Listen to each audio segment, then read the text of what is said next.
our sponsor. So, okay, thank you so much, friends, for today. Yeah, we can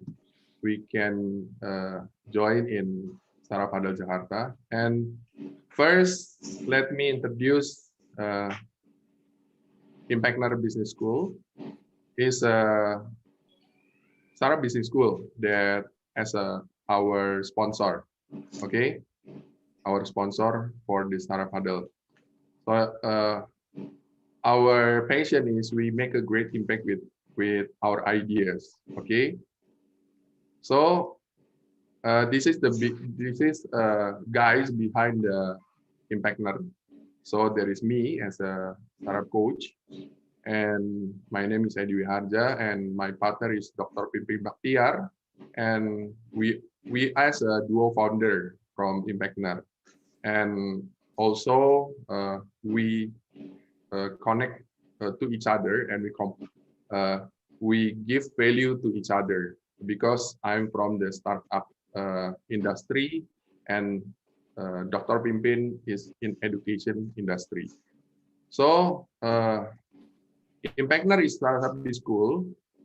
This is a house for startup entrepreneur from startup founders under 2 years, and also professional wants to become a startup founder, and from traditional founder or traditional businessman become a digital businessman. So in Impactner, we give a solution to help them to build the business, yeah, from because the business may be slow, maybe they don't know where to start the business in startup especially. So we help them to make them structurized and systemized, and so they be able to execute it with 10 modules, the easy 10 module to help their growth their business. And we combine a strategy. This is our strategy. We combine a business conventional and philosophy startup, so they can agile in the movement. And also, what make us different is because startup business school Impactner is integrated with the incubator and accelerator program. Then this because and also inside of the startup business Impactner, there is a coach, mentor, and investor who will help them to build a successful business. So this is the staging in our system, our system of learning. There is a in the first stage, in the bottom stage, there is exploration. This is a free session, so this is impact. We call it impact talks and startup huddle. This is a free session, and for the orientation and incubation and acceleration, this is a paid program. So this is what Impact will do. Okay, and we jump to the Startup Huddle Jakarta. Oh, Startup Huddle program is first from the Global Entrepreneurship Network. Now more than 50 chapters in 30 countries. And we are in the global family of Startup Huddle. So the one who came today, Andrea, is from Startup Huddle in our network. Thank you. And so, okay. So Startup Huddle is a program that designed to help entrepreneurs one at a time, strengthening the local ecosystem. Entrepreneurs discover solution for challenge they face through proposal engagement with a broad array of voice from their local community. So the simple word is Startup Huddle is local community, and we help entrepreneurs one by one and in with the member of the the member community, we call it, so like Pak Yoas is a member community, and then Pak Roni is a representative member of community, and Pak Hokop is also a representative of member community. So we all help the startup founder that want to present tonight. So tonight there is two presenter. So first is, sorry. So first is Mount Care. Yeah, it's a startup category, the category of a social impact. Montress is Trash platform, and today the presenter is the founder, is Mr. Gideon, and the second one is Startup Rich Pants. Is a category fashion, and the the the thing that Rich Pan want to show is fashion anti wrinkle, ya, anti kusut, and this is a founder Ibu Widuri Cecilia, and also tonight I will introduce member community that join today. First is Mr. Roni Lianto. He's a director from PT Dispoli Indonesia and PT Wijaya Indah Mulia. And these all two big company in the category of sepeda, cycle, yeah, is a cycle. And Mr. Roni is represent a community, representer that komunitas marketing. And thank you for Mr. Roni. Thank you. Because today we got sponsor for Tuna event, yeah, from Thule. Yeah, that's right, yeah, Pak, Thule, yeah. And Yes. then from Wim Cycle also, and so to support Startup Huddle Jakarta tonight. Okay, and then second one is Mr. Hokop Situngkir, is a founder ID Next Leader. So thank you, Pak Hokop. And then he has a board of supervisory Koperasi Energi Nusantara Desa Indonesia. So Pak Hokop will represent the community of social impact. And also there is Pak Yoas Ernest, my good friend, my brother in building a startup. He is a director from GDP Venture. Okay, and of course he will represent the community of investors. And myself, Edi Wiharja, is a founder, Startup Business School, and a coach for Startup Business School. And I'm an organizer of Startup Huddle Jakarta, and I will be a moderator for tonight. So before I start, thank you untuk teman-teman yang baru pertama kali hadir. Ya, ini acara bahasa Indonesia, but because I have my friends, karena saya punya teman dari Startup Huddle Global, so we have to in English. Okay, so saya mau teman-teman yang baru pertama kali untuk mungkin kasih emoticon, ya, yang pertama kali datang di Startup Huddle. Kalau ada boleh raise emoticon, ya.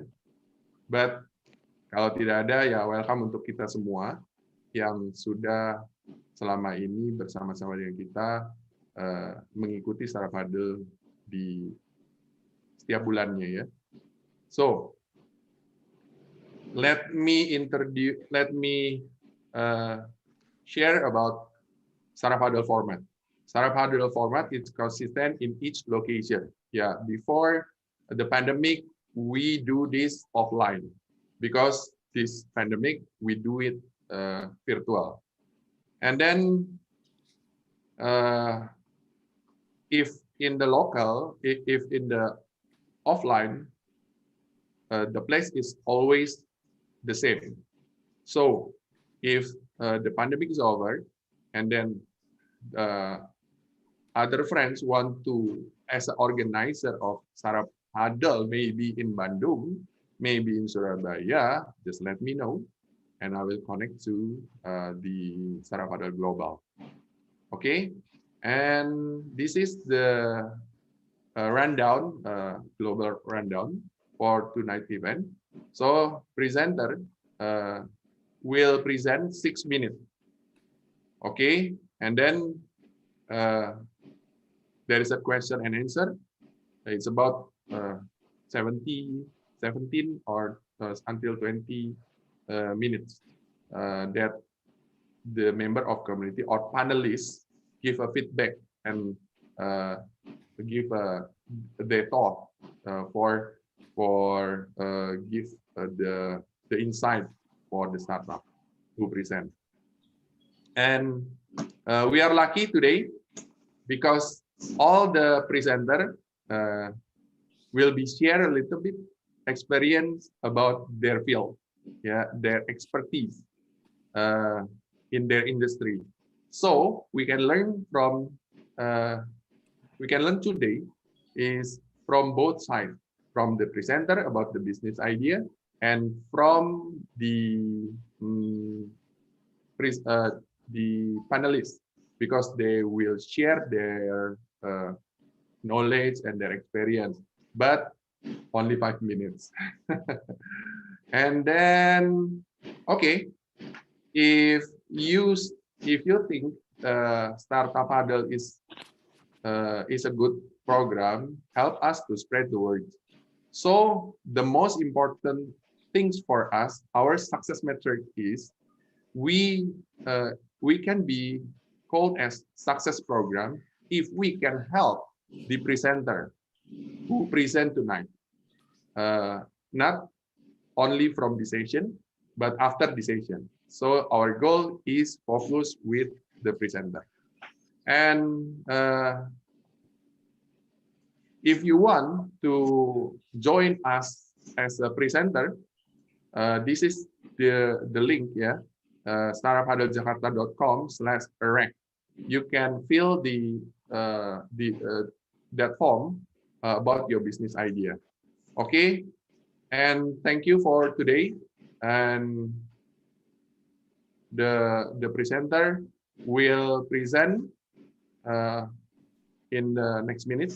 Okay, 6 minutes for each presenter. And if you can in Bahasa or in English, feel free. Okay, because the session is memang di dalam bahasa. Okay, I will help to translate in the chat with Andrea. Okay, thank you.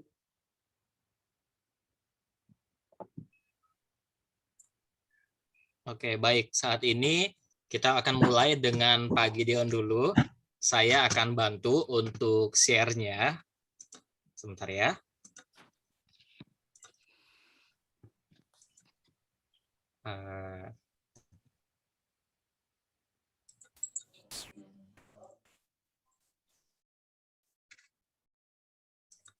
Oke, maaf sini.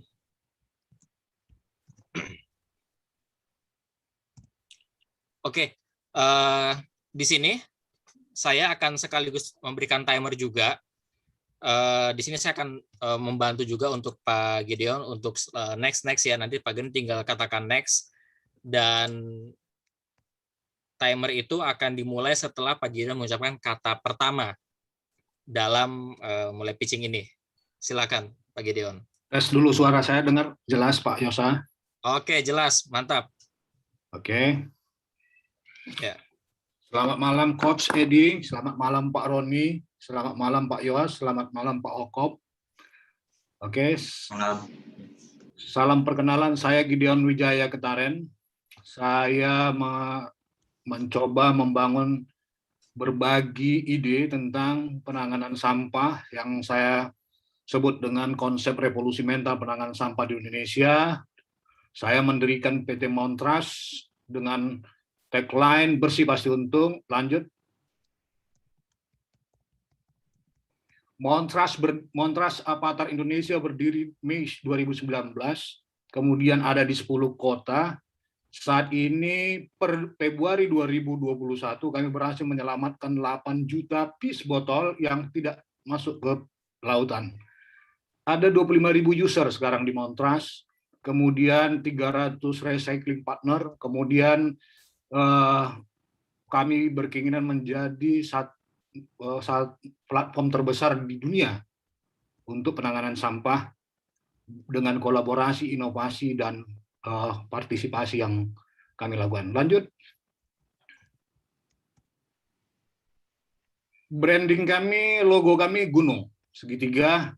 Kenapa segitiga? Kami bangun dalam 7 bidang. Pertama, merah putih, bahwa kami adalah platform anak bangsa yang ingin membersihkan alam Indonesia. Kemudian kami membangun pola pikir yang baru tentang lingkungan kepada masyarakat, kepedulian, kemudian mencoba memperbaiki yang sudah rusak dengan kalau tadi rating tadi kami sudah sedang menggagas satu fitur Mount EduTech, kemudian repair, nanti kami akan mengembangkan fitur Mount Restoration, kemudian reduce, sudah ada fiturnya Mount TPS namanya, kemudian recycling kami sudah kembangkan dengan Mount Trade, kemudian reuse kami kembangkan sudah ada di fitur Mount Mart, sekarang kami kembangkan namanya Mount Care. Ini adalah platform Super S Montras. Lanjut. Problem yang dihadapi saat ini adalah 62% plastik itu terbuang ke lautan. Yang kedua, gunung sampah di seluruh kota kita. Kemudian sedikit kepedulian masyarakat. Lanjut. Visi kami menjadi platform terbesar di dunia untuk penanganan sampah. Tujuan kami membangun karakter building, feel safe, big data, dan circular economy. Lanjut. Sederhana yang fitur yang terakhir yang kami kembangkan, yang kami sebut dengan Mount Care, itu adalah user mendownload aplikasi Montras ataupun fitur Mount Care yang bisa dikembangkan di beberapa aplikasi lainnya dengan mitra-mitra, misalnya dengan Bank DKI, dengan beberapa, bisa juga dengan Grab, Gojek, atau apapun nanti bisa kami kerjasamakan. Kemudian ini ada tong sampah Montras yang kami tempatkan di beberapa lokasi nanti, kemudian sederhana setelah mendownload ketemu tong sampah, kemudian scan produk atau botol plastik, kodenya, kemudian scan QR code yang ada di tong sampah, kemudian masuk saldo Rp200. Ini bisa dikembangkan mungkin sampai 1.000 sampai 2.000 tergantung daripada produsen nantinya. Lanjut.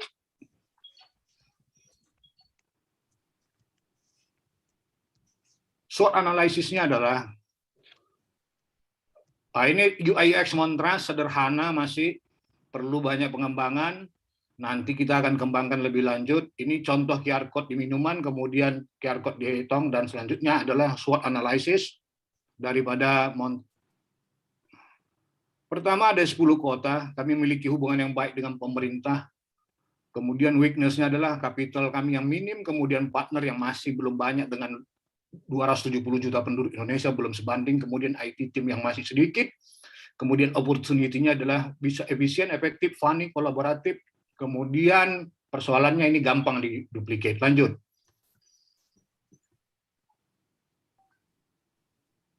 Fase pertama adalah pengembangan aplikasi, yang kedua nanti kita akan melakukan acquisition produsen, kemudian partner, kemudian acquisition user, kemudian keempat nanti promotion and branding, kemudian kita bangun sistem warehousing supply chain, kemudian kita ekspansi ke 34 provinsi. Lanjut.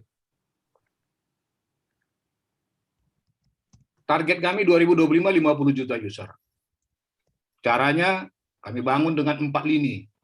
Pertama dengan pemerintah, dengan sistem pemerintahan.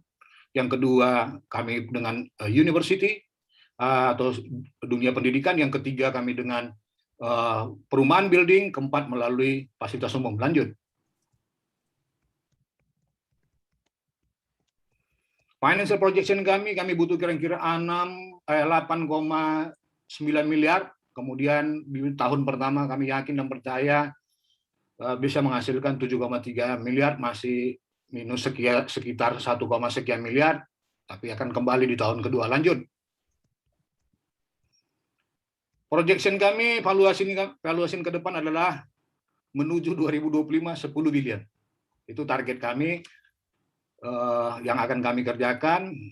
Sederhana, awalnya merubah mindset sederhana, misalnya teman-teman ngopi di Starbucks, kami akan kembangkan 1 tong sampah di Starbucks, kemudian bekas sampah habis minum yang bahan take away-nya tinggal di-scan aja mungkin dari print pembayaran, kemudian tinggalkan aja sampahnya di dalam tong sampah atau di meja, mungkin saldonya akan bertambah, atau kami akan bekerja dengan Starbucks dengan sistem voucher atau apapun nanti lainnya seperti itu yang akan kami kembangkan selanjutnya. Terima kasih. Lanjut yang terakhir.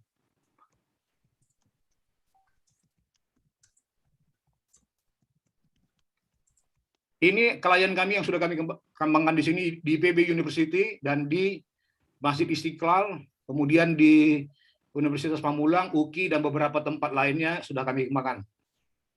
Industri yang siap mendaur ulang sudah ada Veolia, Langgeng, dan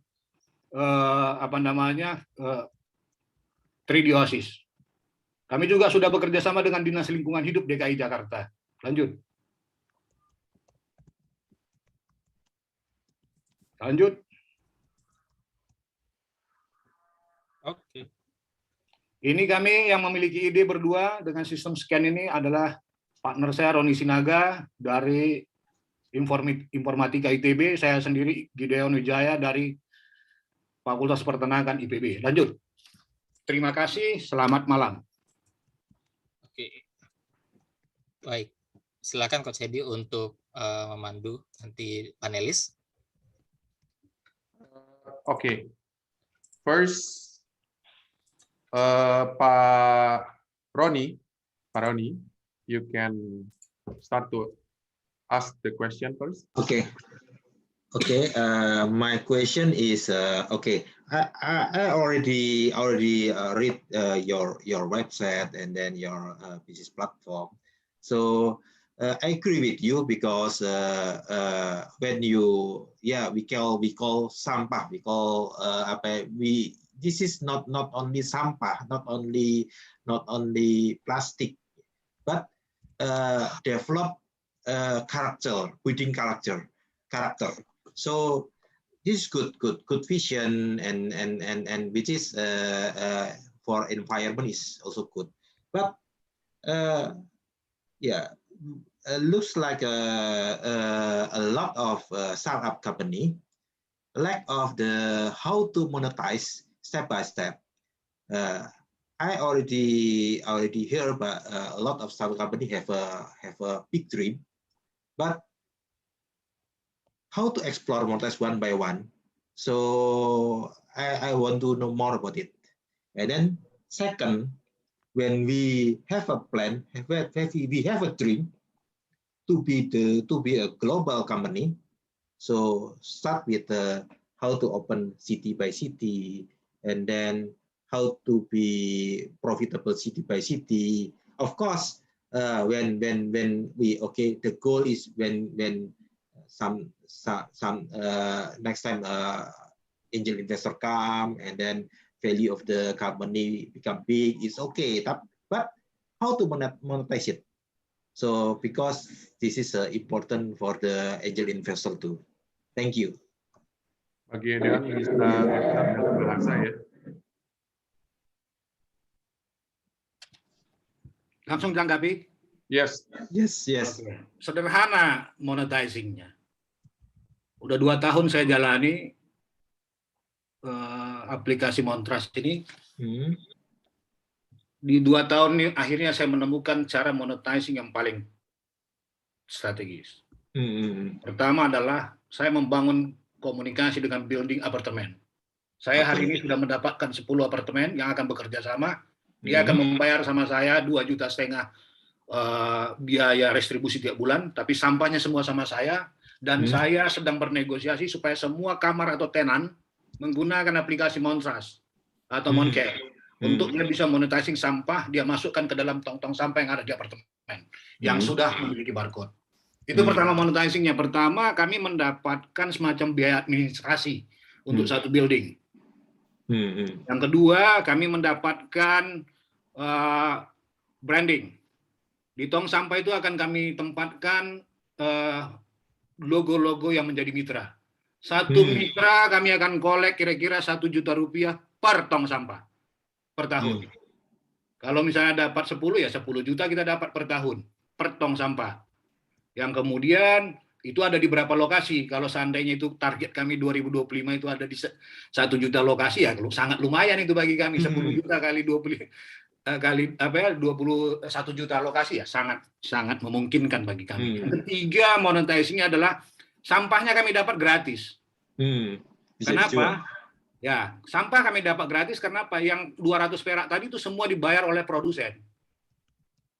Untuk mengkolek kembali, dia butuh data berapa persen sampah yang dia hasilkan dan dia sudah kolek kembali itu ada di regulasi yang dibuat pemerintah.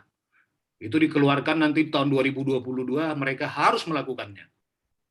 Misalnya Pak Roni menghasilkan satu produk setahun 1 miliar botol. Pemerintah butuh data per 3 bulan sekali, berapa sudah Bapak lakukan pengembalian daripada botol-botol itu. Kalau tidak bisa Bapak lakukan itu, maka UKL, UPL Bapak nanti akan Bapak dicabut. Industri Bapak nggak bisa berlangsung lagi. Itu yang sudah diterapkan di kebijakannya, sekarang masih sosialisasi. Kebetulan saya menjadi staf di Kementerian Lingkungan Hidup dulu, begitu saya tahu ini akan diterapkan, makanya saya resign. Itu dulu. Makanya saya resign duluan supaya saya menjalankannya. Setelah 2 tahun, nah ini sekarang 2022 nanti akan terrealisasi itu. Terima kasih. Oke, thank you. Cukup. Okay, thank you, Pak Roni. So I will jump to Pak Hokop. You can ask the question, Pak Hokop. Halo, Bang Gideon sama Dek Roni Sinaga. Salam. Yeah, maybe it's just a quick question. When we talk about waste, I think we have to divide it into 2 sides. Yeah, the first one is upstream waste, and then the second one is downstream waste management. When Mr. Gideon tell about the process, the business process, and also the program that you have with your company. I think it's a good one for the upstream problem, because when we talk about upstream waste management, I think we are talking about social approachment. So you go to the apartment, you go to the hotel, you go to the food and beverage company and stuff. But when we are talking about the downstream waste management, we are talking about regulation. And I heard that you already tell us about somehow the regulations are going to be changed in 2022. My question is, how will you deliver all this from the upstream and downstream? Because when we talk about the downstream, we are talking about the huge waste, not only plastics, but also moisture waste and stuff. How can you, what is your plan for the upstream, for the downstream waste management? Oke, thank you, Mr. Hokop.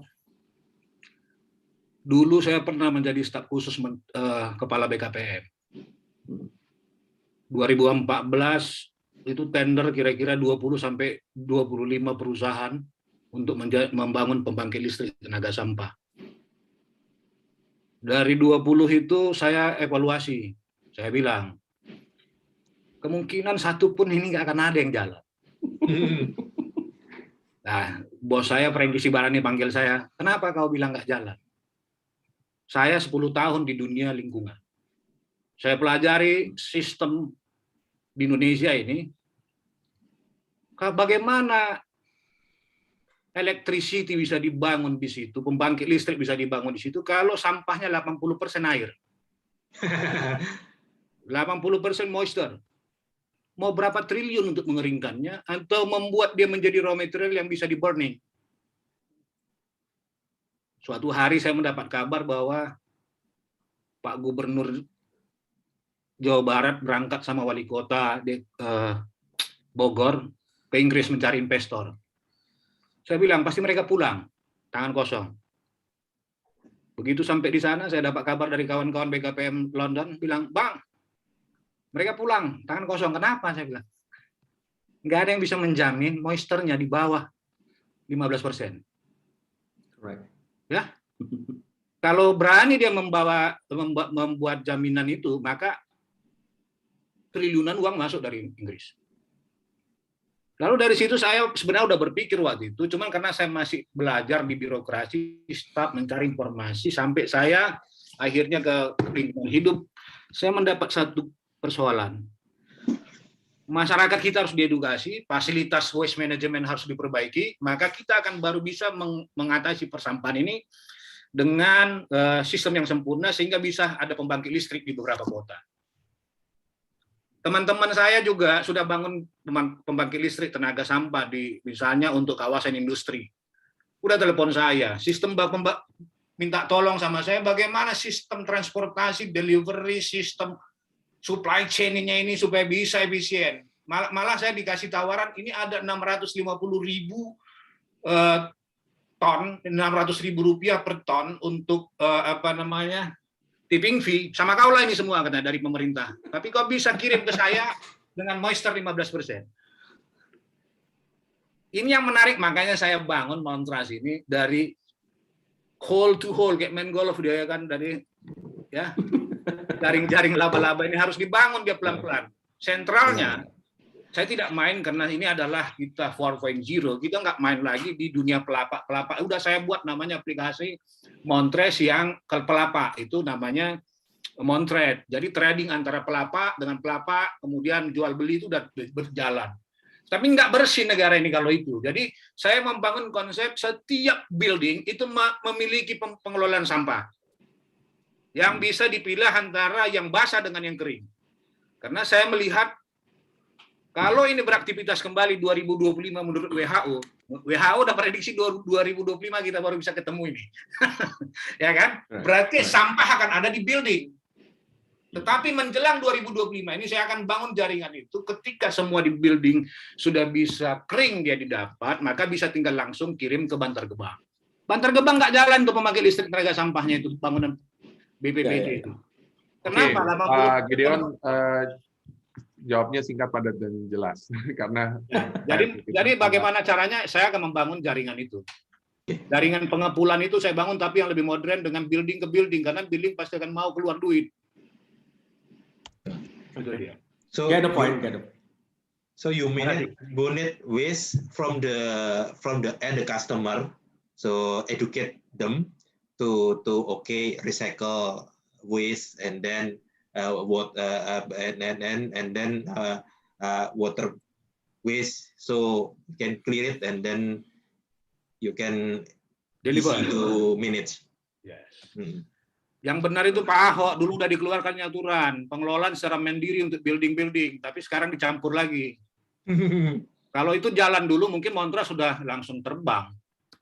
Okay, thank you so much, Pak Hokop and Pak Gideon. Now, one question from Pak Yoas. Okay, thank you, Pak Gideon, for the presentation. Just a quick question. I just wondering how far have you gone in the term of application development? Because my background is actually in IT, so I'm a little bit curious about how far have you gone in these 2 years, and what have you developed, and what is your main strength within your apps and something. Thank you. Background saya bukan orang IT, tapi gara-gara ini ya supaya lebih awet muda saya belajar coding dikit-dikit juga lah. Supaya tahu. Yang kedua, saya juga mempelajari sistem manajemen informatika ini ya autodidak aja lah. Karena saya juga nggak punya pengalaman di sana. Tapi saya selama 2 tahun membujuk-bujuk itu yang namanya Roni Sinaga itu akhirnya mau ikut saya itu. Dia dari Institut Teknologi Bandung, Informatika ITB, ya saya bujuk-bujuk 2 tahun itu. Akhirnya dia mau ikut saya. Terkontaminasi dia, Pak Yoas. Jadi saya mempercayakan kepada 4 orang sekarang tim dari IT saya. 1 orang dari Informatika ITB, 1 orang dia belajar otodidak, tapi lulusan dari teknik kimia. teknik kimia, tapi dia mempelajari, dia bagus, jadi bisa mengetahui sistem di sampah ini, dia sebenarnya dunia dia yang sampah ini secara ilmu. Yang ketiga adalah teman-teman dari lulusan IT yang saya ambil dari partner-partner, kita pakai beberapa mitra kerjasama untuk di situ, tapi lulusan informatika semua atau IT semua. Jadi kita ada 4 orang sekarang di yang backup aplikasi ini. Terima kasih. Oke, thank you, Pak. Oke. So sudah beres ya. So Andrea just say to me that he have another meeting, so we can back into bahasa. Okay. Thank you so very much. It was a great presentation. Thank you for the level of detail, and thank you for allowing me to join. Yes, thank you so much, Andrea. Thank you so much. Oke. Sekarang jadi kita maju ke Widuri. Silakan Widuri. Ya, selamat malam semuanya. Widuri share screen dulu ya. Yes.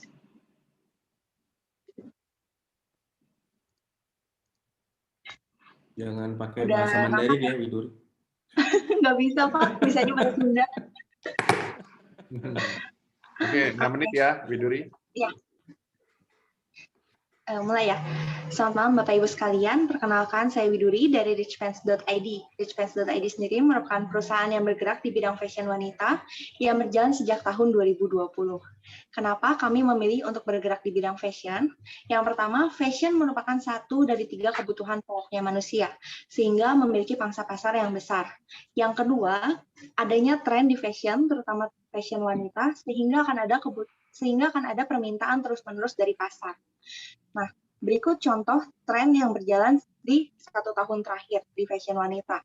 Mulai dari celana boyfriend, yang biasanya kita melihat wanita memakai celana pensil jeans, mulai berubah menjadi celana yang lurus. Kemudian efek dari drama Korea mulai hits yang namanya blazer set. Nah, terus berikutnya dari yang biasanya cewek-cewek pakai mini dress berubah menjadi midi dress.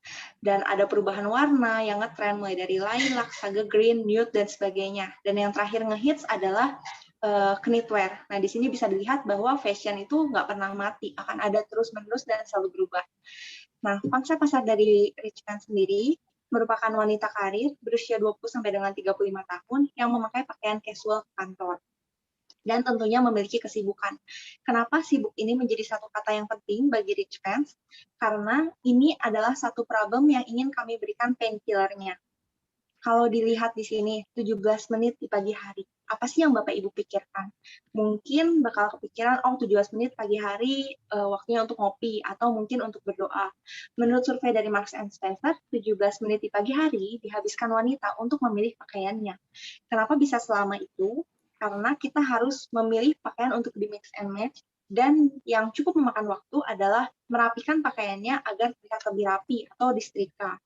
Nah, di sini kami hadir memberikan solusi dalam bentuk baju anti kusut atau anti wrinkle collection. Nah, baju anti kusut ini nggak cuma bermanfaat untuk kerja aja, tapi di kondisi WFH kayak gini juga berguna. Contohnya kayak meeting saat malam hari ini. Widuri tinggal ambil pakaian dari lemari, nggak usah disetrika, udah langsung rapi kayak gitu. Nah, anti wrinkle collection tadi kami ciptakan untuk menarik pembeli di awal.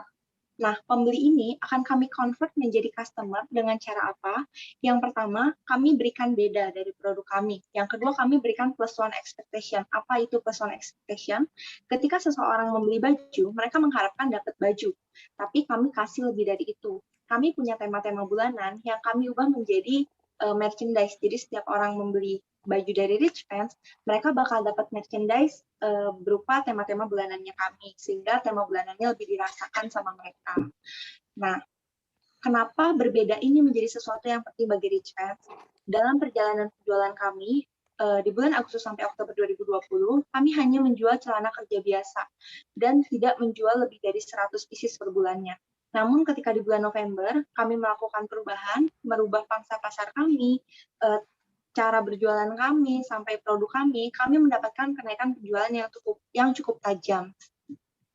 Kalau dilihat tadi, kami membuat pakaian anti kusut untuk mendapatkan pembeli, kemudian kami convert menjadi pelanggan. Sebenarnya apa sih yang menjadi tujuan dari Rich Pants? Dalam 3 tahun ke depan, kami ingin membentuk sebuah gajah bagi Rich Pants sendiri. Untuk bisa berjalan, gajah membutuhkan kaki. 1 tahun pertama, kami akan fokus di penjualan marketplace dan website, agar kami bisa berjalan dulu perusahaannya. Lalu yang berikutnya, 6 bulan berikutnya, website kami tidak hanya memuat konten jual beli, tapi lebih dari itu, kami akan memuat konten-konten terkait dengan fashion. Jadi orang masuk ke website kami bukan cuma buat beli baju, tapi juga untuk melihat terkait fashion apa sih yang lagi update. Nah, kemudian apa yang membuat gajah menjadi mahal, itu adalah gadingnya. Scale up pertama kami akan membuatkan apps yang memiliki avatar dari customer kami. Nah, berikutnya, setelah apps-nya jalan, 6 bulan kemudian kami membentuk satu tubuh utuh, di mana apps kami memiliki konten-konten terkait fashion tadi. Jadi dari avatar tadi bisa dicocokin nih, oh saya mau pergi ke kondangan, baju yang seperti apa yang cocok, atau oh saya mau ada meeting, baju seperti apa yang cocok dibeli. Berikutnya, ketika gajah ini udah lengkap, apa yang bisa membuat dia lebih next level lagi adalah kecerdasannya seperti Ganesha. Nah, berikutnya kami akan memberikan AI pada aplikasi kami. Tujuannya apa? Ketika orang beli baju, saat ini yang ditawarkan adalah kalau nggak cocok bisa ditukar. Nah, kami berikan lebih dari itu. Mereka bisa coba dulu sebelum mereka membeli. Jadi mereka bisa pakai kaca atau kameranya untuk mencoba pakaiannya dan melihat apakah cocok atau enggak di badan mereka. Tujuannya untuk efisien dalam mix and match pakaian. Jadi mereka bisa mencoba untuk membeli tadi, kemudian efisiensi juga karena tadi pakaiannya anti kusut, dan kami ingin mendukung lokal brand. Jadi nggak ambil baju-baju dari impor. Visi kami sendiri menjadi lokal brand fashion terbesar dengan efisiensi. Ada banyak perusahaan lokal brand di sana yang ingin menjadi lokal brand terbesar, tapi kami memberikan beda, yaitu efisiensi tadi. Timnya sendiri ada saya selaku founder, dengan pengalaman 3 tahun sebagai marketing dan 5 tahun di berbagai bisnis, dan co-founder saya 7 tahun di marketing dan 5 tahun di bagian administratif. Demikian richpants.id, terima kasih. Oke, thank you untuk Widuri yang sudah menjelaskan tentang bisnis Rich Pants-nya, anti kusut. Oke. Nah, untuk teman-teman saya ingatkan bahwa yang bertanya di audience ya, nanti sehabis sharing session dari para panelis, teman-teman akan dijawab oleh para founders ya. Jadi tetap tanya saja. Nanti habis sharing session, teman-teman akan pertanyaan dijawab oleh Pak Gideon dan Widuri. Oke, sampai di situ ya. Nah sekarang saya berikan dulu kesempatan sama Pak Roni untuk bertanya. Pak Roni silakan. Oke, thank you Widuri. Oke. So saya impress sekali karena di sini unik poinnya dapat, karena mostly kadang kalau orang bikin store gitu ya, online store itu biasanya oke, ini kan marketplace-nya juga jalan, kalau aku lihat di web juga jalan di marketplace, juga jalan di store sendiri, digital store. Nah, unique point-nya ada karena anti kusut, kira gitu. Perkuat itu, konsisten di situ, jangan pindah. Yang kedua, diferensiasinya ada. Dan kira-kira gitu kan, berarti touch-nya ke konsumennya juga berbeda gitu kan. Nah, terus kemudian loyalty-nya dibangun dengan unique point juga avatar dan sebagainya. Nah, so konsep ide bagus, tinggal nanti secara costing masuk, oke, secara ya kita ngomong fashion ini kan range-nya lebar ya, tergantung segmen mana yang kita mau tuju, kira-kira gitu ya. Nah, yang saya tanyakan, oke, kalau poinnya udah dapat, sebetulnya challenge-nya kan scale up. Scale up itu kan how to reach customer-nya, bagaimana gede, dan kira-kira gitu kan. Nah, sudah disiapkan nggak untuk ke sana, karena bagaimanapun ya mesti itu ya. Yang kedua, gajah which is good. Tapi ketika menjadi gede harus tetap lincah. Bagaimana kamu bisa lincah, kira-kira gitu kan, dua itu. Nah, Baik, Pak. Untuk yang pertama, tadi dari scale up-nya. Kalau kita lihat kan mungkin sekarang kita masih jualan di marketplace sebagai online biasa. Nah, kita bikin apps nanti, Pak. Jadi orang nggak cuman jual beli aja, tapi ketika mereka mau cari fashion, mereka langsung inget apps-nya kita. Oh, baju yang cocok, yang lagi ngetren apa nih? Oh, apps-nya kita. Terus nanti mereka mau cari, kayaknya kalau mau coba baju seperti ini cocok nggak ya di saya? Mereka buka apps-nya kita. Jadi dari orang cuman kenal Richpants sebagai online market, nanti ketika ada teman yang tanya, lagi butuh saran fashion nih, buka apa ya? Richpants aja gitu, Pak. Scale up-nya ke arah sana, sehingga kita bisa buka lebih banyak pangsa pasar gitu. Terus yang kedua tadi gimana supaya kita tetap lincah, tentunya kita bakalan terus up to date model, karena kan kalau fashion tadi bermain di tren, Pak. Yang kedua, kita juga udah persiapkan kalau misalnya seandainya permintaan menjadi banyak, itu kan juga pasti butuh tempat yang lebih besar dan sebagainya. Itu tidak kami khawatirkan, karena dari tadi ada data tuh, kita jual di awal hanya kurang dari 100, kemudian ada lonjakan sampai 5.000 penjualan.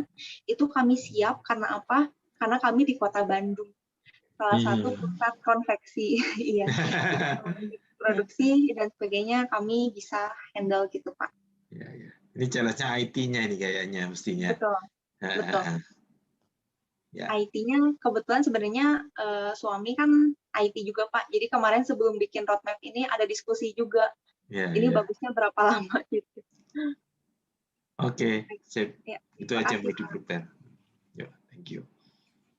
Oke.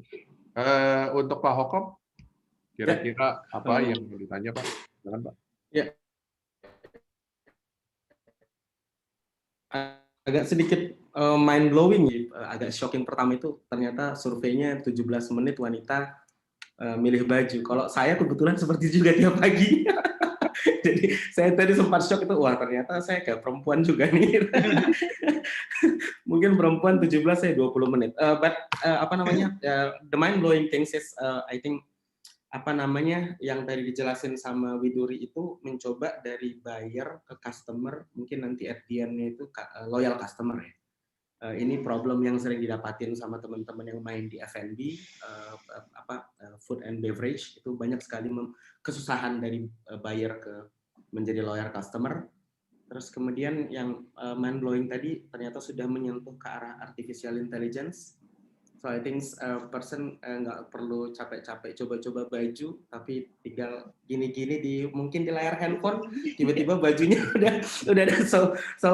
Tadi Montres bilang Montres avatar kan, ini sebenarnya Richpants avatar ini harusnya ini.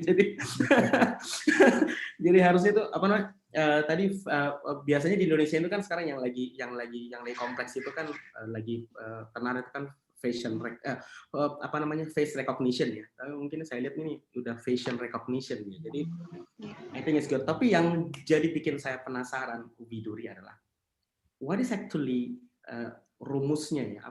Apa sih ramuannya ketika melompat dari buyer lompat menjadi customer. Let's say memang tadi ada artificial ini, tapi apa sih yang membuat ini jadi nyambung? Karena saya lihat tadi lonjakannya gede sekali.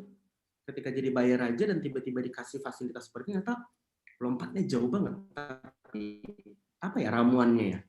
Mungkin bisa ditapin ke industri yang lain gitu kan? Itu kan mungkin obatnya sama ya, vaksinnya sama ini gitu kan. Tapi mungkin applied atau individunya atau industrinya kan beda-beda. Mungkin bisa kasih sedikit bocoran ya. Ada apa sih di dalam Richpants yang mungkin bisa melompat dari sedemikian cepatnya dari buyer to customer bahkan jadi loyal customer?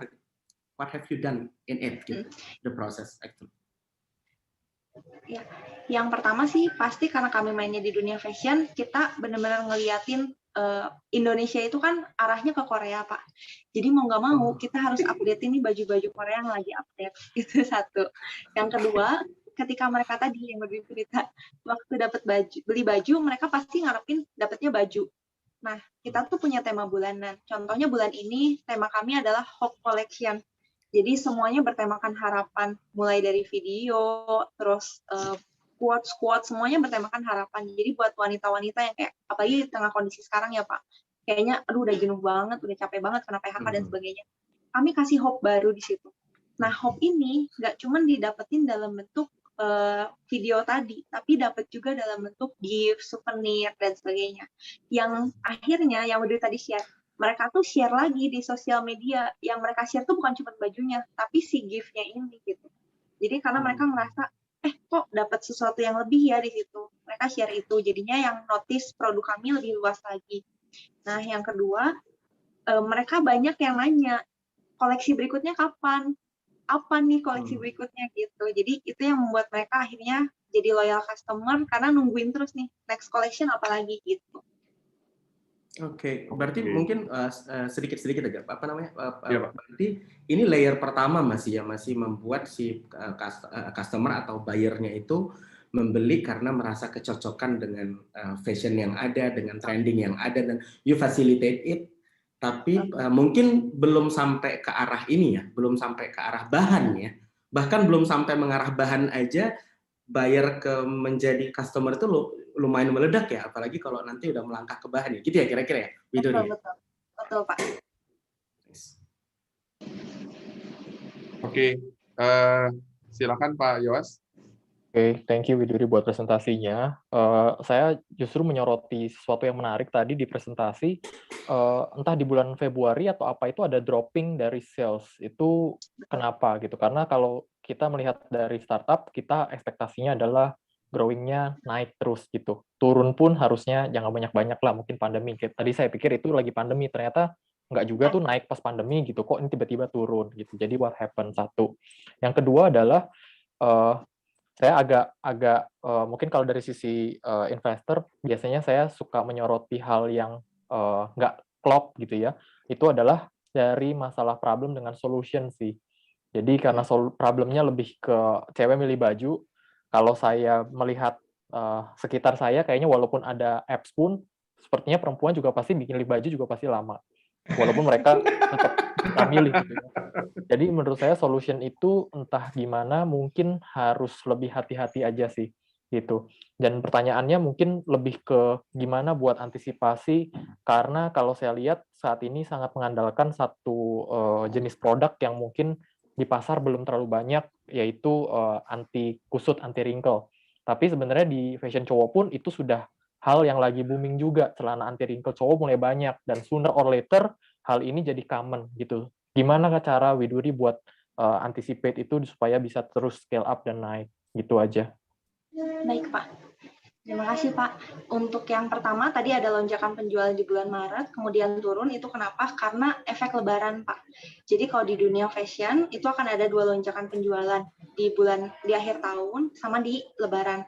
Nah, tadi tuh lebaran pasti bakalan nyetok banyak banget. Kita tuh salah satunya tadi kan Rudi bilang, kita masuk ke pangsa pasar yang berbeda, yaitu kita masuk ke department store dan kita bawa sesuatu yang beda ke department store itu. Nah, mereka tuh biasanya nyetok barang di bulan Maret dan April untuk lebaran.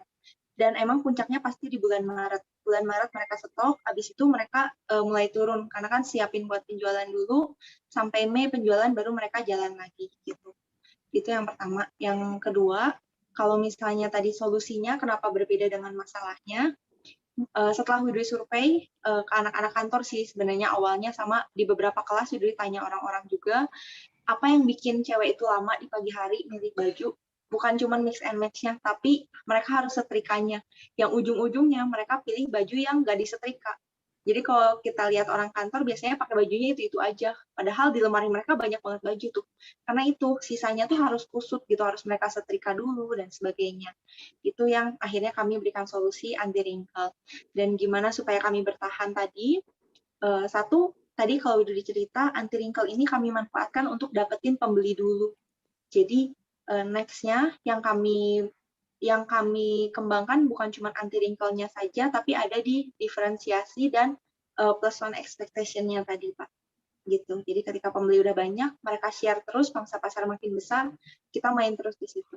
Gitu, Pak. Oke, thank you. Ya, terima kasih, Pak. Oke, untuk masih ada waktu untuk Pak Roni, Pak Hokom, sama Pak Yowas bertanya mungkin satu pertanyaan dan mungkin Widuri bisa menjawabnya dengan cepat. kurang lebih seperti itu. Silakan Pak Roni. Oke, boleh. Tadi saya juga baru notice, baru dengar ya. Berarti itu supply juga ke ini ya. Berarti kan tidak hanya online ya. Membangun bayangan saya from beginning ini adalah apa namanya? Oke, digital platform hanya murni dari Widuri ke direct customer. Berarti ini sekarang juga supply ke Dev Store. Iya, justru awalnya tuh, iya. ya, jadi emang agak mind blowing. Di awal tuh kita cuman online aja, Pak. Nah, terus begitu kita pikir kayaknya nih online susah nih karena baju kerja tuh udah banyak dan kami nggak punya modal besar untuk boost di marketing karena mau nggak mau nggak tutup mata online itu main di marketing banget.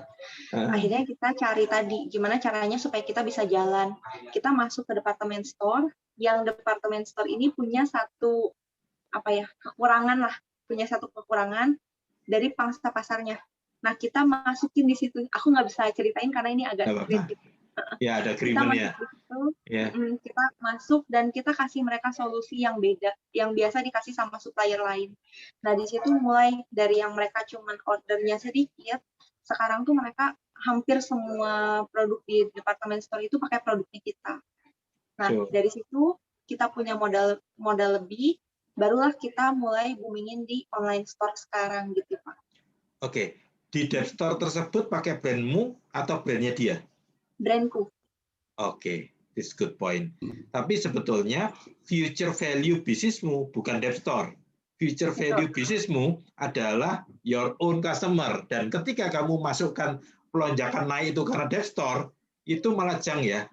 Malah nggak ada nilainya. Kira-kira gitu kan? Betul nggak ya Pak Yosef? Betul Pak, betul. Ya, oke. Itu aja sih. Thank you. Oke, silakan Pak Hokop.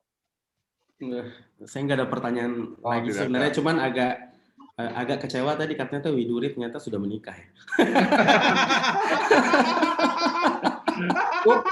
Soalnya kita perlu di-advise soal fashion nih. Oke, but more or less sebenarnya yang jadi pointer tadi kan mungkin kan mainnya Widuri kan mungkin Captivate-nya kan di Bandung, terus Jakarta. Mungkin yang perlu saran sedikit mungkin ya karena kita kan beda klaster wilayah, beda klaster demand terhadap fashion, beda culture juga pasti beda. Walaupun semua Korea, tapi Korea at the end nanti ada Korea versi Papua juga kan, ada Korea versi Jawa Tengah juga, ada Korea versi Medan juga gitu. Jadi mungkin strategik apa yang bisa dilakukan untuk bisa captivated. Jadi semua bisa menerima itu walaupun klaster wilayah atau klaster culturalnya itu berbeda-beda gitu paling begitu. Kalau yang itu sih sebenarnya kebetulan aku kan kerja di salah satu bank swasta.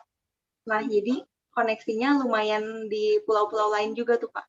Nah, ternyata setelah kalau Papua emang belum ada sih, tapi sejauh ini sampai Sulawesi, sampai Sumatera itu trennya masih masuk. Jadi karena biasanya kalau Korea yang lagi ngehits itu se-Indonesia nontonnya itu, bahkan seluruh dunia tuh nontonnya itu.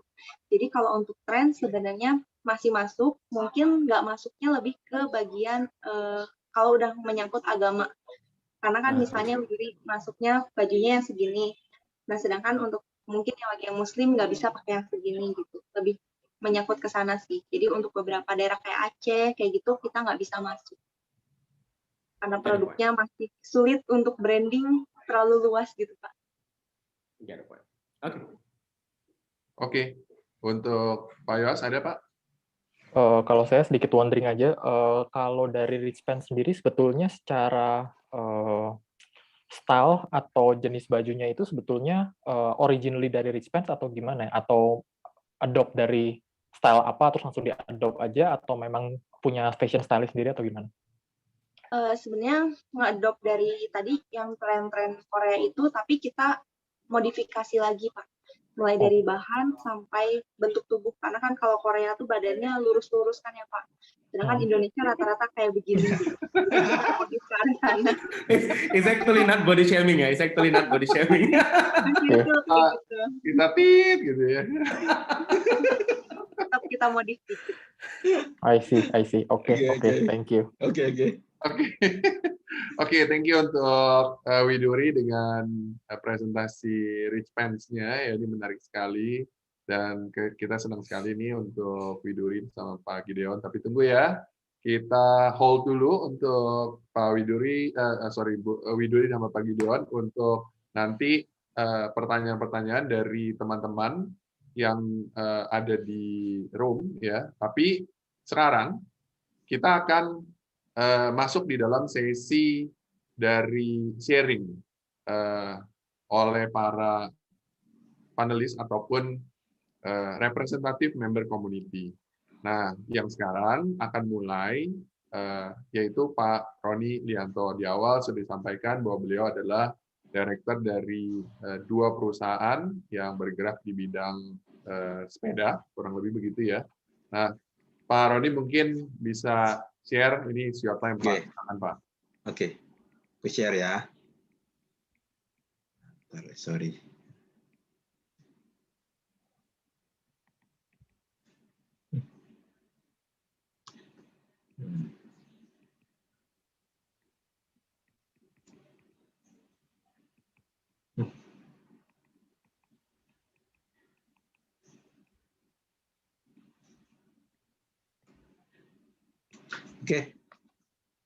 Oke, screen saya masuk nggak ya? Masuk, Pak. Masuk ya. Oke, terima kasih. Oke, selamat malam. Nama saya Roni Lianto. Saya aktif di Polygon sejak 1999. Polygon Group. Saya saat ini megang unit bisnis di dalam Polygon Group itu Thule sama Wimcycle. Kebetulan kita baru masuk di tahun ini. Oke, di luar itu saya adalah VP profesionalisme dari Indonesia Marketing Association. Satu hal mengenai startup, karena waktu saya cuma 5 menit, jadi saya mesti singkat, padat dan jelas. Ini saya ngambil dari jogjadigitalvalley.com bahannya. Keliru ketik gitu ya. Oke, sebetulnya startup mulainya dari ide bersolution ya. Kalau kita live in the future, apa yang perlu diperlukan? Kira-kira gitu kan. Nah, apa yang masih belum disediakan saat ini? Itu yang kira-kira kita mesti provide, gali ide. Kalau kita berangkat dari situ, banyak sekali fenomena di masyarakat yang kita belum ada solusinya atau belum smart solusinya, itu kita bisa cari satu persatu, pasti dapat. Terus apa yang missing? What is missing? Terus kita tulis, oke, kita minat yang mana? Break it down. Baru explore dari ide, break it down, terus kemudian make a prototype. Oke, dapat ide, sharing ke 100 orang, kira-kira gitu ya. Oke, ini kira-kira kurang di mana, bermanfaat enggak? Oke, visinya dapat enggak? Sudah menyentuh apa namanya emosi people enggak untuk berbuat baik pada umumnya seperti sampah tadi, kan itikat seseorang kalau bisa do yang the best lah untuk berbuat baik, kira-kira gitu kan. Setelah itu, setelah kita share ide kita tulis ulang nih, trade on gitu kan, prototipenya sampai make sense. Make sense itu apa? Nah, tahap ini adalah tahap bagaimana monetize. Karena banyak ide-ide yang luar biasa, lemah di monetize-nya. Sehingga ketika saya yakin angel investor itu kan juga, oke, ini akan banyak menolong orang, tapi monetize-nya dapat enggak gitu kan. Kalau enggak dapat di future biasanya juga agak berat kan, kira-kira gitu kan. Nah, PR-nya di situ. Terus kemudian setelah dapat itu cari partner yang pas gitu kan. Nah, partner yang pas ini kan kalau kita visinya dapat, kita bisa cari partner yang pas karena sevisi gitu kan. Baik itu co-founder maupun itu perusahaan partner awal kan, kira-kira gitu ya. Register company-nya, look for funding, kita launching, terus kemudian oke, masuk ke step berikutnya, follow up, terus kemudian usernya harus diperbanyak, step by step gitu kan. Ya kalau gagal diulang lagi, usernya terbanyak, skill up lah kira-kira gitu kan. Terus harus growing. Nah itu yang kira-kira makanya tadi apa namanya para angel investor juga ya perusahaan sahabat harus growing, kalau enggak ya berarti belum firm kira-kira gitu ya. Nah, bagaimana keep growing? Nah, itu challenging. Nah, kira-kira gitu. Nah, saya hanya mencermati karena saya juga beberapa tahun yang lalu aktif di ICSB, Indonesia Council for Small Business, dan juga banyak startup, kan kita juga ada ini ya, apa namanya, Wonderful Startup Academy, itu juga lag-nya adalah di monetize-nya. Nah, ini yang mesti dieksplor kalau dari diri saya. Oke, kita lihat ini literasinya ada www.gis.com, saya baca sumbernya di situ, saya sudah ketik, dan itu ada, oke, monetize-nya sifatnya ada satu, ID-nya adalah advertising space-based, gitu kan, ada banner, ada affiliate marketing, office wall, incentive traffic, reward, advertising, dan brand content, dan sebagainya. Oke, kita bisa advertise base. Ada yang agency base. Ya, agency base itu commission base, subscription base, pay to offer, kayak misalkan Rumah 123, gitu kan. Banyak apa namanya startup yang basicnya adalah agency base, kira-kira gitu kan. Oke, license atau subscription base, karena ada konten yang bermanfaat sehingga orang mau subscribe, kan kira-kira gitu kan. Premium, pay per user, pay per license, gitu kan, pay per device, ya kayak misal katakanlah kalau kita device ada beberapa Microsoft itu kan bisa, kalau kita family gitu kan per komputer juga bisa, atau apa antivirus gitu ya, itu juga sampai pay per device. Oke, terus kemudian license, subscription base, itu juga bisa kita gali. Oke, per license-nya. Terus kemudian lifestyle base, ada merchandise, ada lifestyle merchandise, direct to customer, gitu kan. Database, nah ini aspek teknikal. Nah ini yang mesti digali, yang harus diperkuat, tentunya tidak mengurangi esensi dari visi itu sendiri, tidak mengurangi value dari end customer sendiri, pengguna dari apa namanya produk, barang, dan jasa atau ide yang kita kembangkan. Masing-masing mesti harus menerima manfaat. Itu aja dari saya sharing karena ini cuma 5 menit. Moga-moga apa namanya sedikit dari saya, moga-moga bisa ini bisa dieksplor ya, dieksplor, cari terus sampai dapat. Oke, thank you. Sekian dari saya. Oke, terima kasih Pak Roni. Jadi walaupun sedikit, tapi kalau keluar dari sedikit waktu, tapi kalau keluar dari expertnya pasti banyak. Thank you so much Pak. Ya, sekarang saya berikan kepada Pak Hokop untuk sharing, Pak. Silakan, Pak. Ya, terima kasih Pak Edi atas kesempatannya sama teman-teman. Apa namanya? Pemberitahuan pertama juga saya sudah menikah kebetulan. Nggak mau kalah. Oke, saya sekarang actively itu ada beberapa yayasan ya. Pertama itu ada Indonesia Next Leader yang tadi di-mention sama waktu di prolog. Terus yang kedua itu bergerak di mengumpulkan beberapa teman-teman muda yang punya kapasitas di berbagai bidang sebagai leadership. Terus habis itu sekarang juga actively di Yayasan Kun Humanity System. Itu adalah sebuah yayasan yang kita bentuk untuk medik ya. Jadi beberapa kita bikin, ada medik kaki gunung, ada tanggap bencana. Sekarang kita ada di 6 wilayah bencana Indonesia, dan kita tidak pakai anggaran dari pemerintah, kita murni gathering sendiri, crowdfunding, dan ada dari bantuan NGO humanity dari seluruh dunia. Terus kemudian kita juga lagi bikin Innovator 4.0, kemudian sekarang actively di Koperasi Energi Nusantara Desa Indonesia, dan kebanyakan bidang yang saya tekuni itu adalah di bidang renewable energy sama telecommunication infrastructure, karena dua itu menurut kita itu adalah kebutuhan primer dari dunia infrastruktur. Jadi karena saya tadi ngelihatnya itu pertama di acara ini ada bicara tentang trash or waste, mungkin saya sedikit sharing pengalaman sedikit tentang kesempatan kita untuk bermain di waste to energy ya gitu. Karena seperti yang saya tanya tadi sama Pak Gideon, ini yang dilakukan Pak Gideon itu adalah di daerah hulu ya. Di daerah hulu memang kita harus individu to individu, household to household, person to person, educate them, segala macam sosial kita kumpulin untuk kita kasih pengarahan, klaster apartemen, klaster perumahan, segala macam gitu. Tapi ternyata ketika bicara tentang waste, itu ternyata problemnya itu luar biasa sekali, dan Indonesia sekarang itu sudah menjadi negara penghasil sampah terbesar di dunia. Gitu. Bukan cuma karbon, tapi juga waste yang betul-betul bisa kelihatan sama mata.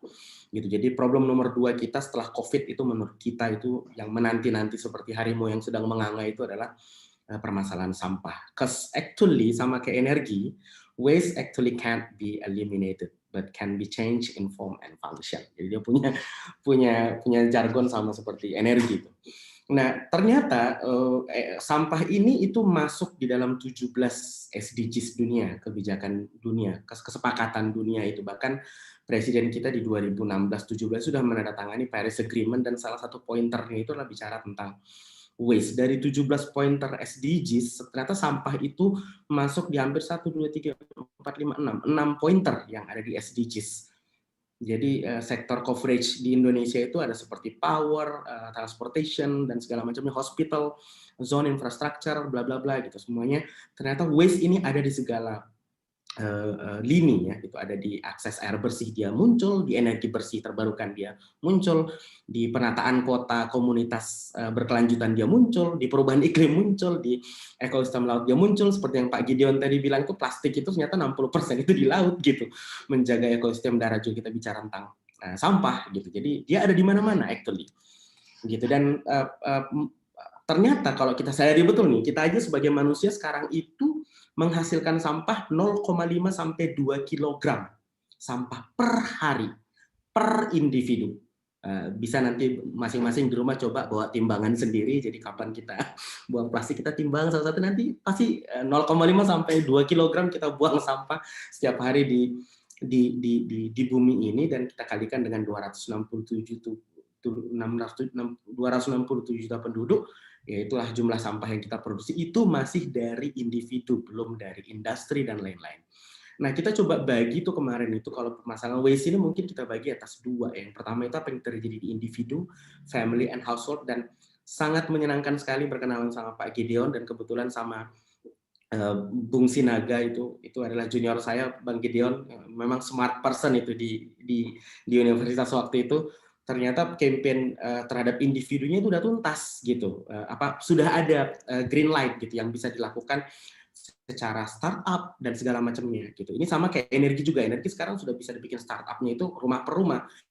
Udah banyak startup energi solar panel itu yang dibikinnya itu rumah ke rumah, dan itu sedang dibikin konsep billingnya bagaimana tanpa memperdulikan PLN gitu. Sudah banyak konsep yang dibikin isolated dan segala. Actually sampah juga talking about the same matters gitu.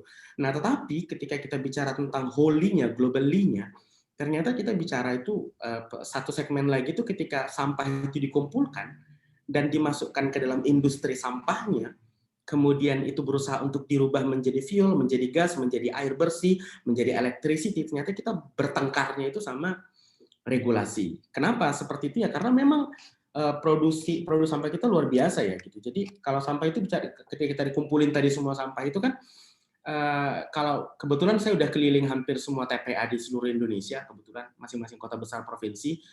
Suwung kita yang bikin feasibility study-nya, terus habis itu Legok Nangka kita yang bikin initial feasibility study-nya, di Manado juga kita yang bikin, di Medan juga kita yang bikin kampung halaman. Jadi sebenarnya sampah ini kalau kita lihat ya, Bantar Gebang sekarang per hari itu sudah memasukkan sampah 8.000 ton per day. Bali sekarang sudah menyentuh angka 1.700 di Suwung saja. Di Legok Nangka itu begitu open tuh nanti itu sekitar 3.500 ton per day sampah dari semua jenis. Dan ternyata ketika sampai di TPA atau sebelum sampai ke TPA, ini masih di waste tadi yang dibikin Pak Gideon masih menyelesaikan di hulu banget. Tapi ketika di tengah sampai di belakang itu, ketika plastik udah nggak ada lagi, yang paling gila itu adalah sampah yang paling besar itu adalah moisture gitu. Organic food waste kita itu 63% totally dikumpulin nih gitu. Jadi ketika betul tadi ke Pak Gideon, ketika kalau bikin energi juga mengeringkannya juga susah payah gitu. Jadi what we are doing di dalam konsep ini adalah, mungkin karena waktunya sangat singkat sekali, kita sedang menginfluence kerjasama. Kenapa kita bikin koperasi energi desa segala macam, karena kita lihat itu memang dihilir banget, tapi kita ngelihatnya itu kita ngelihat sampah ini sebagai sesuatu yang dihilir yang mungkin kita bisa tap in sama-sama gitu. Karena ketika problem di hulu sudah diselesaikan oleh pemain-pemain startup atau individu dan household, ada problem kedua lanjutan sebenarnya yang terjadi di hilir. Mengutip sedikit yang dilakukan sama Jepang, Korea, China segala macamnya, mereka itu sudah incinerate, dan mereka itu berpikir ketika kita sering bikin kayak gini, kita bikin konsep energi terbarukan, membakar sampah, lawan kita adalah orang-orang lingkungan. Orang lingkungan bilang kayak gini, oh nanti kalau sampahnya dibakar itu nanti jadi polusi.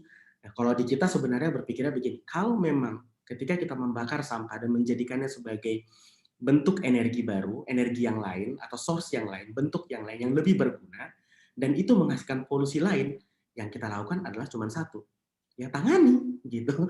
Kita harus menangani itu karena waste actually indicates waste gitu.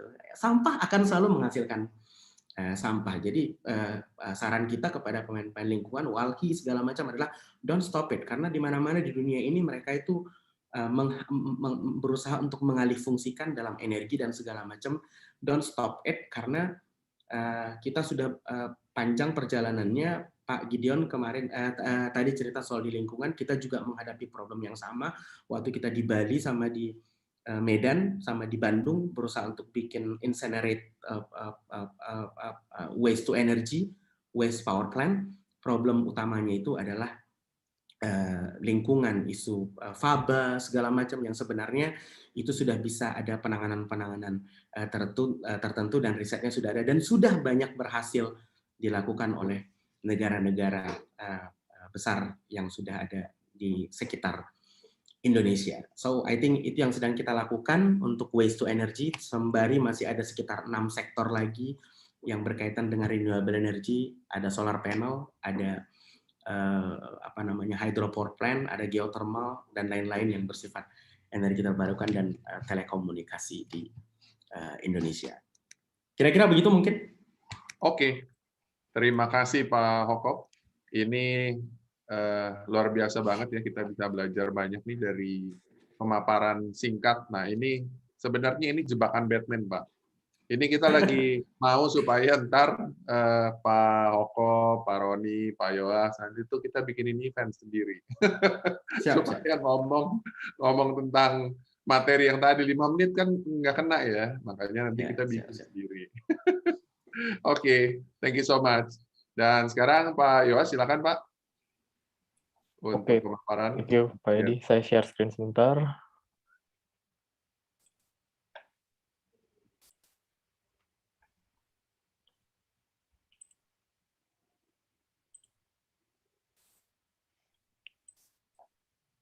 Bagi teman-teman semua yang masih mau bertanya, dikumpulkan pertanyaan. Habis ini kita akan berikan teman-teman membacakan pertanyaan dan akan dijawab oleh mereka di presenter sekarang ya. Nah, setelah dari sesi dari Pak Yoas, silakan Pak Yoas.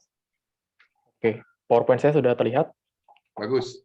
Oke, thank you Pak Edi sekali lagi, teman baik saya, teman lama kita sama-sama selalu bina startup. Ini saya hanya waktu kena 5 menit, dan kebetulan karena topik yang diangkat sama Pak Edi lebih ke recycle platform dan juga fashion, nanti kalau saya juga mungkin akan jump in juga untuk singgung sedikit tentang startup, terutama dari startup yang hari ini present, mungkin bisa sambil di take note, karena ini terkadang yang saya bicarakan juga mungkin bukan sesuatu yang baik gitu, karena kita saat mementori startup, kita bicara apa adanya gitu ya. Nah, berbicara tentang inovasi dan juga strategi atau membuat bisnis atau menjadi sebuah entrepreneur atau startup itu kayaknya memang lagi ngetren gitu ya sekarang. Jadi semua orang mau pengen coba jadi entrepreneur dan segala macam gitu. Nah, hari ini saya mau share singkat aja supaya teman-teman semua di sini juga para startup juga bisa paham poin-poin yang jadi hal yang penting gitu. Satu fenomena yang menarik adalah banyak orang yang kalau mau usaha, terus nanti mereka akan langsung bilang, oh oke deh, berarti kalau gitu mereka harus coba create satu produk, atau mereka harus coba jual something atau gimana gitu. Nah, begitu mereka ditanya gimana cara nanti supaya dia bisa besar dan segala macam, oh bikin aja aplikasi, bikin aja website gitu, bikin aja, masukin aja ini di marketplace gitu. Jadi itu satu hal yang jadi fenomena para startup atau milenial yang banyak mau mencoba untuk mencoba berbisnis, tapi itu sebetulnya bisa benar atau bisa juga enggak gitu. Kenapa? Karena berdasarkan pengalaman dan juga research juga banyak menyebutkan gitu ya, produk itu tidak selalu menjadi solusi gitu. Jadi ini yang mungkin jadi satu highlight yang mungkin juga bisa dipikirkan oleh teman-teman startup juga gitu. kalau tadi mungkin dengar presentasi dari Widuri, dari Pak Gideon gitu ya, kalau dari sudut pandang saya sebagai investor, saya tidak melihat sebuah apps itu jadi satu solusi. Saya tidak melihat sebuah website itu menjadi sebuah produk yang harus dibuat gitu. Apps itu harus dibuat, jawabannya buat saya tidak gitu. Karena ada pertanyaan, apakah memang kita harus membuat sesuatu untuk kita menjadi inovatif? Jawabannya tidak. Kita bisa jadi inovatif tanpa harus membuild sesuatu, apalagi spesifik harus bikin apps, harus bikin website gitu ya. Nah, tadi ngelihat pemaparan dari presentasi juga terlihat kan bahwa strateginya, oh mau bikin apps nih, nanti mau apps-nya bisa ngapain gitu. Saran saya dicerna lebih baik, lebih dalam. Kenapa? Karena tidak semua produk itu bisa menjadi solusi gitu. Nah, coba pikirkan satu hal, karena terkadang sebagai startup mereka cenderung suka bilang, oke, kan ada masalah gini nih, ya udah, gue bikin aja begini gitu. Padahal sebenarnya itu bukanlah sesuatu yang seharusnya kalian buat. Kalau dari dulu, kalau Pak Edi udah pernah ikut kelasnya Pak Edi atau kelas-kelas yang dibuat sama Pak Edi dan Startup Huddle, itu pasti akan dijelaskan sebuah problem dan solution itu harus match. Karena kalau tidak, kita tidak melihat potensi dari sebuah bisnis ini layak untuk dijalankan.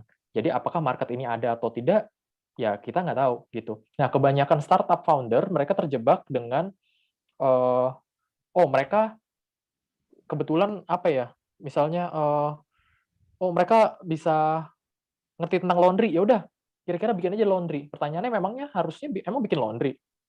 Mungkin enggak gitu. Dan itu juga jadi challenge yang biasanya kalau saya mentoring startup-startup yang terutama di bidang environment, itu juga saya juga bisa challenge. Apakah harus sekarang bikin apps, Pak Gideon? Apakah harus 6 bulan? Maybe no kalau menurut saya. 6 bulan itu terlalu lama, Bapak akan wasting too much time, dan itu belum tentu jadi solusi untuk mencapai visi yang tadi mau dicapai. Visinya bagus, tapi jalan step ke sananya jadi belok, nggak lurus sesuai dengan yang diharapkan. Dan saya setuju banget dengan tadi Pak Roni sempat cerita tentang gimana monetize-nya gitu. Karena kalau dari sudut pandang investor, kita cukup mau lihat sederhana, simple aja. Saya mau punya visi memang benerin sampah. Ini sampah supaya bisa gimana? Ya saya cuma mau bikin ini kecil supaya saya bisa bantuin berkontribusi, duitnya dapat dari sini, that's it. Gitu. Kita as founders, as investors, kita cukup melihat sampai di situ. Kenapa? Karena kalau itu nggak match, akhirnya percuma gitu. Kita akan melihat, oh ini mah sebenarnya bukan solution yang mau di solve gitu. Nah, sekarang apa yang bisa dilakukan? Ini basic gitu ya. Banyak orang yang bilang ya udah bikin dulu MVP-nya gitu. Nanti kalau udah ada apps-nya baru tawarin ke orang kira-kira jalan atau enggak gitu. Terus nanti baru dievaluasi dan kita pelajari gitu. Tapi kalau saya lebih suka dengan metode yang saya dan Pak Edi dulu kita suka ajarkan ke startup adalah you do the research, you learn dulu. Kalau misalnya saat kita mau mendirikan sebuah startup, kita tidak pelajari betul-betul apa yang terjadi di dalam bisnis itu, kalian nggak melakukan PR yang baik gitu. Nah, itu yang menjadi satu challenge atau terkadang kalau kita berposisi sebagai founders, kita suka terjebak gitu. Ya udah pokoknya kita bikin aja dulu, ini kita bikin aja MVP-nya begini segala macam. Nanti kalau gagal begitu. Masalahnya kita ini startup. Gimana caranya kalau misalnya tiba-tiba semua brand Indonesia keluarin anti wrinkle semua? Kita startup yang notabene mungkin secara manpower, secara resource kurang, kita akan struggling di situ. Nah, itu bisa kita hadapi kalau kita do our research, kita learn apa yang bisa kita lakukan sehingga kita bisa tembak melalui angle yang lebih tepat gitu. Dan terakhir poin dari saya,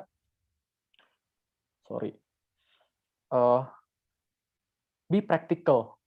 Jadi saat kita mau berinovasi, coba lakukan sesuatu yang praktikal. Mungkin kalau saran saya buat Pak Gideon, mungkin nggak perlu bikin apps gede-gede 6 bulan. Bikin aja satu add-on di browser yang mungkin bisa dilakukan sesuatu. Mungkin bikin aja extension yang bisa connect ke Tokopedia.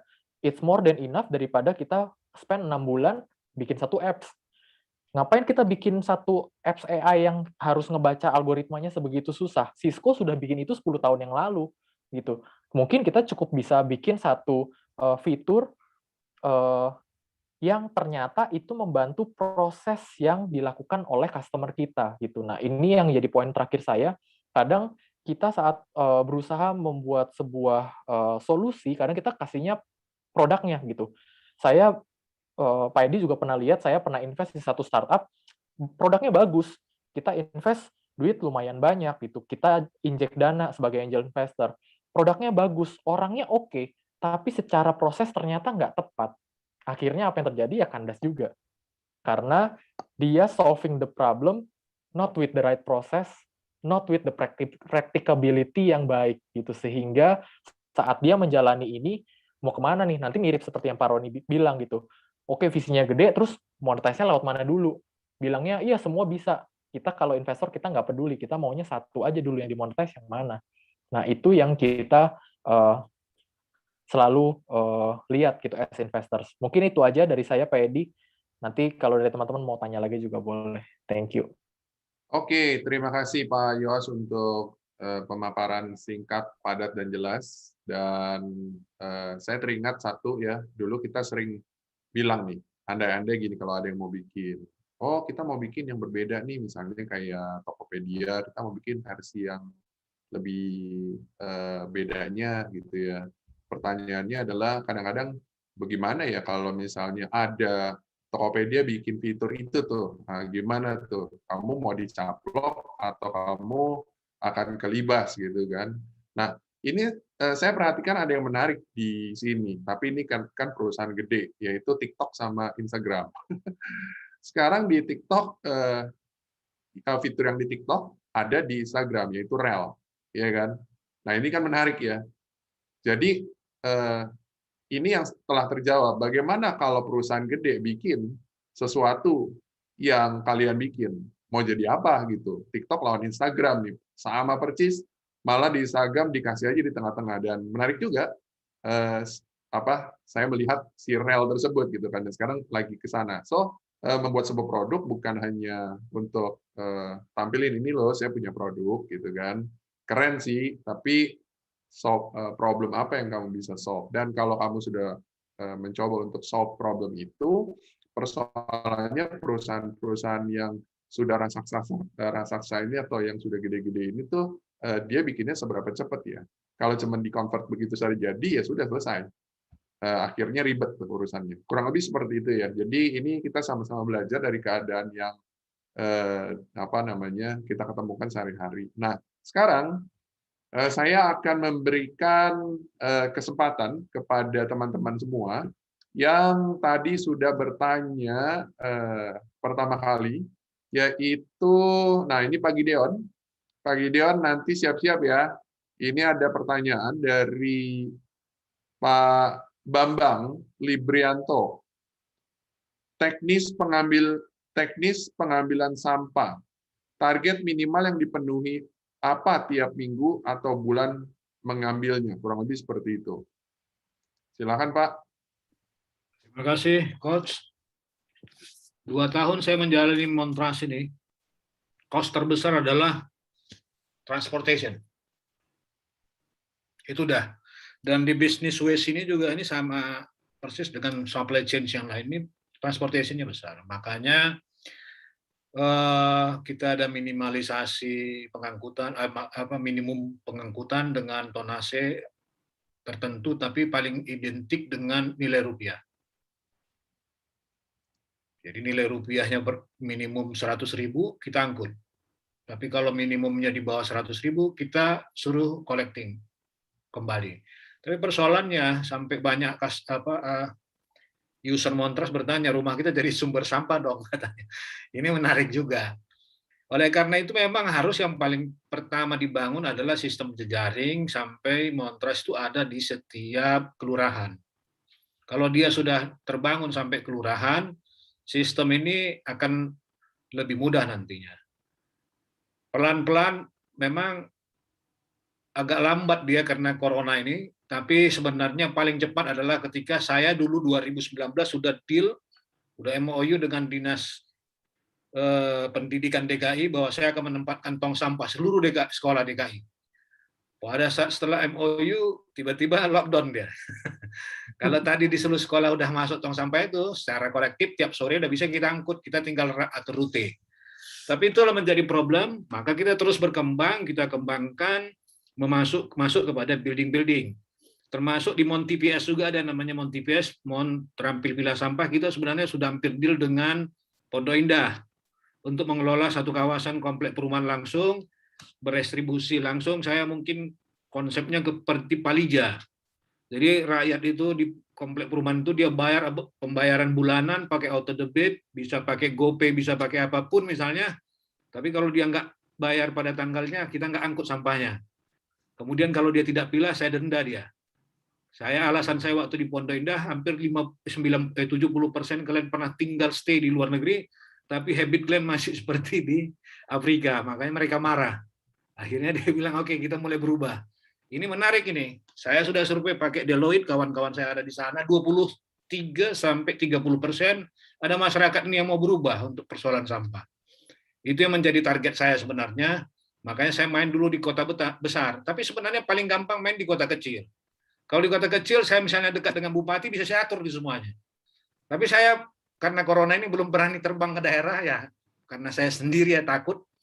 Ya, saya pikir-pikir nantilah setelah corona ini selesai, baru bisa eksis. Sebenarnya saya udah deal juga dengan provinsi Kabupaten Tapanuli Utara. Cuman ya kondisi seperti ini agak susah juga. Jadi mengelola satu kabupaten kecil lebih gampang daripada Jakarta ini. Betul. Ya, gitu. Oke, terima kasih. Thank you untuk jawabannya, Pak. Nah, ini ada lagi dari Pak Adam. Mengapa belum ada instansi atau ya baik swasta ya yang sanggup mengelola sampah terbarukan itu? Kemudian sudah sejauh mana kapasitas pengolahan sampah? Apa pengolahan sampah organik jadi biogas dan non organik jadi apa? Kurang lebih seperti itu. Mengenai swasta, belum ada swasta yang ya, baru Pak? berhasil tuh kalau nggak salah PT Bio Organik atau apa namanya itu di Surabaya. Itu kan karena Bu Risma juga sebagai leadernya. Jadi tergantung leader juga dia. Jadi sebelum dia menjadi wali kota 10 tahun, dia kan juga PNS di sana, dia udah terlibat mengedukasi masyarakat untuk memilah sampah di Surabaya. Sehingga itu bisa jalan itu. Dari 15 kota kalau tidak salah itu diterapkan dari Kepres nomor berapa, 16 kalau nggak salah tahun 2015. Cuman Surabaya yang berhasil itu untuk membangkit listrik tenaga sampah. Itu pun karena mereka udah bangun duluan 20 tahun yang lalu sebenarnya itu. Jadi Jokowi tinggal menikmati aja di sekarang itu. Jadi itu persoalan kita sebenarnya di edukasi dan di sistemnya serta fasilitasinya. Itu minim sekali. Jadi swasta-swasta ini kecil keterlibatannya. Jadi kalau di pemerintah ini kita cuma disuruh ngasih truk. Jadi tendernya cuma truk. Ini truk siapkan, antar sampah ke Bantar Gebang, kami bayar tipping fee-nya sekian rupiah per ton. Nggak menarik di bisnis ini. Makanya saya selalu mendesak Ibu Menteri, ada beberapa juga menteri yang lain untuk merubah regulasi ini supaya swasta-swasta bisa berperan. Ini yang maka saya tangkap duluan. Mengenai organik, saya juga kebetulan lulusan peternakan IPB. Jadi saya mau merubah desain. Kalau Pak Hokop ini kan dia ke arah energi. Saya orang peternakan, saya mau mengarahkan kepada feed. Ya, limbah organik mau saya jadikan pakan dan saya sudah riset. 10 tahun lebih saya melakukan riset. Jadi sebenarnya pakan-pakan organik ini udah saya lakukan sekarang, bisa lihat di channel YouTube kita. Organik ini kita olah sekarang, kemudian ampasnya menjadi pupuk cair. Sekarang udah hampir mungkin sekitar 5 ton ada pupuk cair saya. Belum saya jual, karena saya lagi negosiasi mau nanam langsung. Jadi saya nggak menjual pupuk cairnya, saya mau menikmati yang namanya ubi, pisang, singkong, atau apapun namanya, hasil dari produksi sendiri yang dari sampah. Kemudian ayam, bebek, jadi produknya nanti akan ke sana. Itu sedang saya bangun di Sentul, untuk membangun itu. Jadi saya lama di peternakan, hampir 75-85% kos kita untuk peternakan itu adalah dari pakan yang semuanya import. Nah ini saya mau rubah ya. Supaya pakan-pakan ini saya rubah, saya akan melakukan itu dari metodologi yang sudah saya lakukan dan sudah saya pernah kerjakan lah dulu awal-awal pertama kali tamat dari peternakan. Terima kasih. Terima kasih Pak Gideon untuk jawabannya. Jadi Ini lebih pada kepengabdian sisa-sisa hidup sebenarnya nih Pak. Berarti kalau tadi dikatakan pemimpinnya yang mesti dobrak, nah kayaknya Pak Gideon boleh nih jadi pemimpin kita gitu kan. Dia akan mendobrak. Pak Gideon ini Gandalf-nya nih mungkin. Kita hobbit nih, hobbit. Wah, ini mantap nih ya. Makanya Startup Huddle itu suka molor nih waktunya karena apa? Terlalu seru gitu ya. Nah, ini ada satu pertanyaan yang sebenarnya di Startup Huddle ini kita bertanya kepada presenter, tapi karena kita itu baik hati, jadi kita tetap aja bacain. Untuk Pak Yowas nih katanya, kalau nggak salah nih bertanya Pak Yowas, seberapa praktiskah proses yang diperlukan dalam menyediakan produk atau servis kita? Kemudian apakah cukup hanya sampai memenuhi kebutuhan target market atau harus sampai mengantisipasi kemampuan bigger player? Anggap saja kemampuan finansial 100 juta dan bigger player langsung mulai di 1M ke atas. Nah, itu sih Pak, silakan. Oke, ini sebenarnya jawaban lengkapnya harus ikut sesinya Impact Partner sama Startup Huddle nih Pak Edi ya, karena ini akan terjawab secara terperinci. Tapi saya coba jelaskan dalam jawaban yang cukup singkat. Jadi sebetulnya seberapa praktis atau seberapa relevan atau apakah proses yang kita lakukan sudah benar itu harus dinilai sendiri dalam hal seperti ini. Misalnya tadi contohnya kan mau pupuk ya, mau produksi pupuk gitu. Nah, harus do the research dulu kira-kira apakah player lain mereka bermainnya seperti apa, mereka mainnya market yang mana, penetrate marketnya bagaimana, mereka angle perspektif jualannya seperti apa. Dari situ setelah kita tahu persis, baru kita harus mencari satu posisi yang bolong, yaitu adalah gap kebutuhan problem yang belum terisi sama mereka. Nah, saat itu bisa kita penuhi, itu baru jadi satu awal yang sangat baik, yang biasanya kalau saat kita mentoring sebuah startup, itu jadi satu awal yang sangat baik, karena startup ini dimulai dari landasan masalah yang memang real terjadi. Jadi, banyak orang yang mungkin, misalnya kayak, istilahnya frozen food tuh udah banyak banget misalnya gitu ya. Dari zaman dulu frozen food banyak, tapi sejak pandemi semua orang jadi going frozen food misalnya gitu. Nah itu adalah sesuatu yang secara nggak langsung dikondisikan karena mau nggak mau begitu. Tapi kita harus cari peluang kita sendiri buat, oh kalau orang lain jualnya per 5 kilo, saya jual aja per 500 gram mungkin. Itu salah satu contoh-contoh praktikalnya gitu. Nah setelah doing the research, barulah biasanya kalau di proses startup yang baru mau mulai, kita akan ada proses namanya test the water, kita test the market dulu. Tanyain dulu teman-teman apakah mereka kira-kira interest atau ternyata produk kita ini menarik bagi mereka. Kalau ternyata itu diterima, baru berarti itu mengkonfirmasi apa yang sudah kita siapkan itu benar, atau paling tidak cocok lah untuk saat ini. Sekali lagi, dalam bisnis nggak ada benar salah, semua seni bisa aja yang semua yang kita lakukan bisa salah, semua bisa benar gitu. Nah, terakhir baru gimana caranya supaya kita mengantisipasi kemampuan bigger player. Kalau saya selalu bilang, kalau bahasa saya sama Pak Edi itu biasa kita selalu bilang kita harus punya secret sauce atau saus rahasia. Kalau saus rahasia itu kita punya, ada bigger player punya 100 juta, 1M, 10M pun mereka nggak bisa ikutin kita. Karena mereka nggak tahu dalam prosesnya atau dalam apa yang kita lakukan.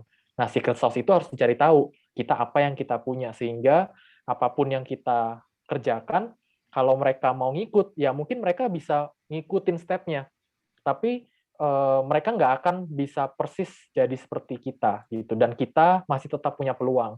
Mirip yang kayak tadi Pak Edi bilang, apakah TikTok setelah di copy sama Instagram fiturnya mereka jadi bangkrut? Enggak. Gitu, karena mereka udah mempersiapkan yang lain lagi gitu. Jadi mereka punya secret sauce mereka sendiri yang kita pun nggak tahu, sehingga proses itu nggak bisa ditiru oleh perusahaan-perusahaan besar. Atau at least kalau mereka tiru itu kita nggak perlu takut karena kita punya pembeda gitu. Pembeda itulah yang harus ditentukan sama kita sendiri sebagai founder. Mungkin itu dari saya. Oke, ya terima kasih untuk jawabannya Pak Yowas. Jadi karena ini yang bertanya hanya 3 ya, nanti Yosa bisa atur mereka, dan bukan hanya karena 3, tapi memang pertanyaan dari ketiga ini cukup lumayan berbobot nih. Nah, jadi untuk teman-teman yang bertanya tadi, nanti Yosa akan atur ya, karena kita punya slot hadiah ya Pak Roni ya, diberikan kepada teman-teman yang aktif bertanya. Wah, ini dari Tule keren banget nih ya. Nggak main-main ngasihnya nih. Jadi bagi teman-teman nanti Yosa akan sampaikan bahwa teman-teman dapat nih, udah ada 3 ya. Jadi maksimal ada 4. Oke. Tapi mau tidak mau karena ini sudah ada di penghujung acara, jadi kita tentukan 3 saja ya dari teman-teman yang ikut di malam hari ini mendapatkan voucher dari Tule. Thank you so much untuk Tule, dan thank you so much untuk Pak Roni yang mensupport kita. Dan kemudian di akhir acara ini, sebentar saya lihat contekannya dulu ya. Sebentar, contekannya mana nih? Sambil menunggu Coach Edi, maaf, sambil menunggu, saya mungkin mau bertanya kalau ada Pak Adam, mungkin join lagi, tapi ganti nama boleh japri saya, dan boleh kesediaannya tadi Pak Denny dan Pak Bambang untuk japri saya, untuk hadiahnya tentunya. Lanjut, Coach. Oke, jadi sekarang adalah bagian dari closing remark dari 3 panelis dulu, masing-masing 1 menit. Saya akan berikan kepada Pak Roni. Silakan Pak Roni untuk closing remark untuk acara hari ini, Pak. Oke, thank you semua. Dari saya itu aja, karena apa yang kita dapat itu sangat berguna tentunya untuk perkembangan startup masing-masing ke depan. Dan tentunya ini juga kelas-kelas ini sangat menarik ya untuk memberi kita wawasan dan tentunya network juga. Sukses buat Startup Huddle dan selalu sukses juga buat semuanya. Sekian dari saya, thank you. Terima kasih Pak. Nah, untuk Pak Hokom silakan Pak, boleh diberikan closing remarks-nya Pak. Ya, terima kasih juga buat kesempatan yang diberikan ya kepada saya, bisa berdiskusi, bisa mendapatkan insight baru dari beberapa startup yang bermain di waste management, terus habis itu dengan fashion tadi cukup menarik sekali. Cuman yang jadi concern mungkin di saat ini mungkin sebagai closing statement kita, yang kita lakukan di beberapa yayasan kita dan kooperasi kita sebenarnya to influence young people ya, yang berada di hampir 34 provinsi di Indonesia, karena ternyata sekarang di Indonesia ini by the fact masih ada sekitar 2.500 sampai 5.000 ya, hampir 7.000 desa itu tidak berlistrik, totally blackout. Terus habis itu masih ada sekitar 15.000 sampai 20.000 listriknya masih hidup, terus mati hidup, terus habis itu sangat bermasalah dengan digital dan telekomunikasi. Kalau boleh dibilang di beberapa daerah hampir 15 ribuan desa itu masih 3G, bahkan sangat disayangkan di Jawa saja masih ada beberapa daerah yang masih 2G ya. Jadi itu sangat memprihatinkan. So I think when we talk about startup, please we have our own heart too, untuk coba boosting our pemahaman kita sampai ke daerah-daerah tersebut, karena di daerah tersebut juga permasalahan sampah juga ada, permasalahan mengerti tentang fashion juga ada yang perlu dibimbing ya anak-anak yang jangan sampai mereka shocking juga tiba-tiba dari kampung kuliah di Bandung tiba-tiba nggak tahu pakai fashion apa gitu.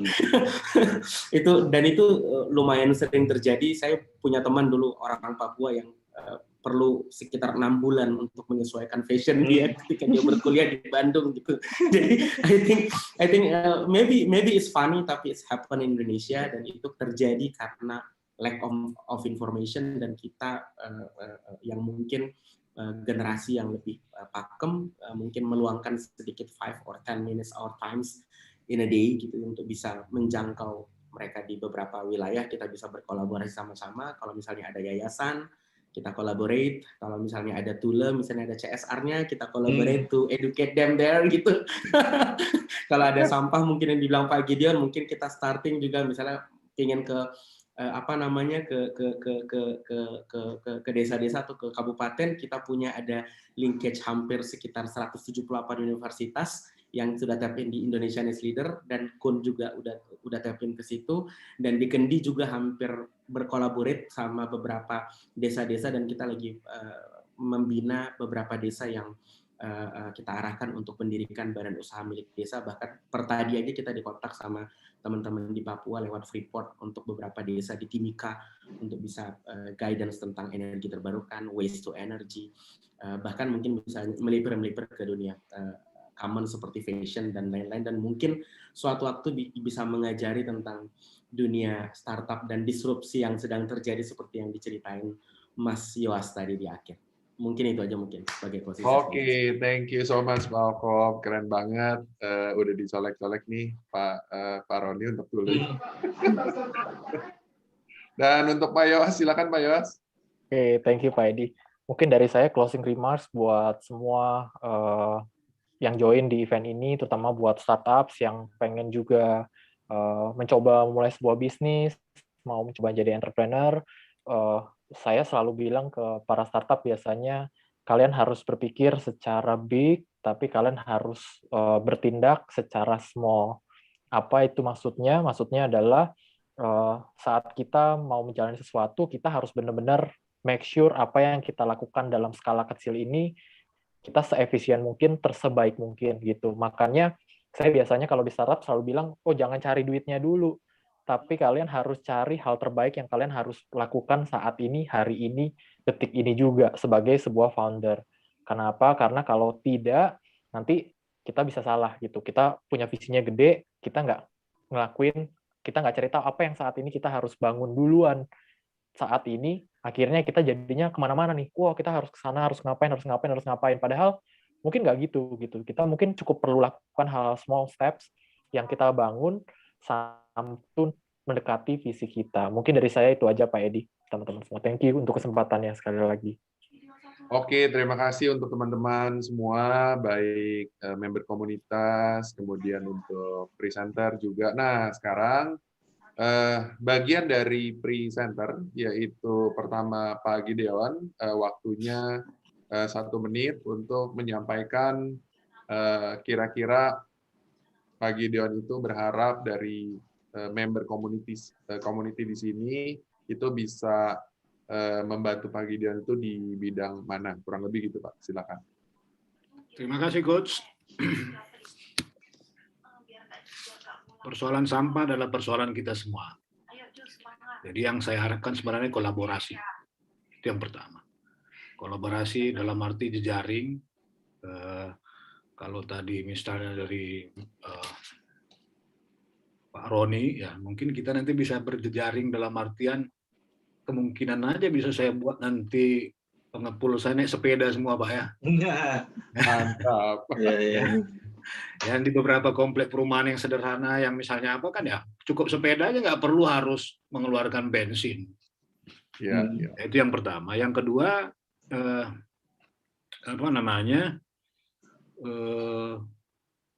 waste ini kalau semua orang berpikir monetize,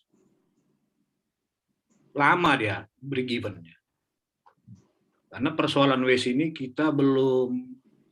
negara ini belum berani untuk mengeluarkan satu regulasi yang benar-benar swasta boleh menjalankan ini dengan sebaik-baiknya, karena masih dihambat ya.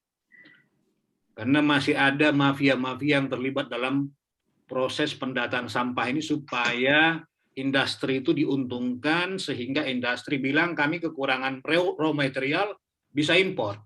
Cuma itu aja persoalan. Jadi kalau Montras ini udah bisa buka big data berapa sampah nasional secara nasional, ya, wah gelagapan industri itu nggak bisa lagi import. Distrap ya. Ya, itu persoalannya. Makanya saya membangun ini salah satunya itu. Nanti bukan jadi bisa dikembangkan juga Moncare ini. Kalau Pak Hokop punya farming di Bandung sana, begitu packaging, tempel aja barcode-nya Pak. Itu bisa kelacak nanti itu sampai misalnya mana yang busuk. Makanya kita harus hati-hati sama Pak Gideon ini. Customer bisa komplain melalui itu, dia scan barcode-nya, kenapa yang dikirim ini busuk dia. Ya, dari piece ini ya, dari 12 biji ini dikirim, satu piece ini busuk dia, tertrace dia.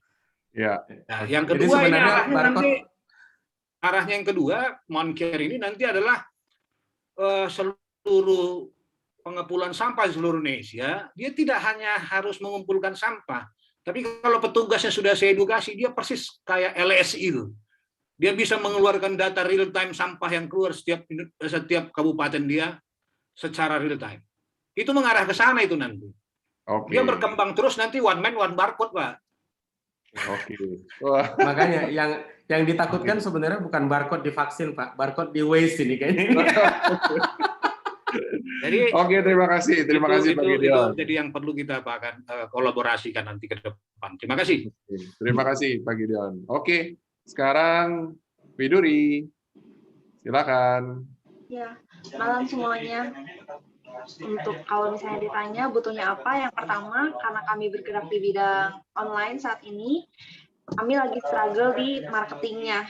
Jadi kalau misalnya mungkin dari teman-teman ada yang punya tim digital marketing yang bisa bantu kami untuk berkembang, itu sangat berguna buat Richpens. Untuk yang kedua, lebih daripada modal, sebenarnya tadi Pak Iwas jelasin, bisa jadi kita dicapuk atau dilibas sama yang lebih besar, yang punya modal lebih kencang. Nah, mungkin di sini kami butuh mentor yang bisa membantu Richpens untuk menaungi supaya nggak salah jalan, lebih ke arah situ sih. Yang satu digital marketing, yang kedua mentor.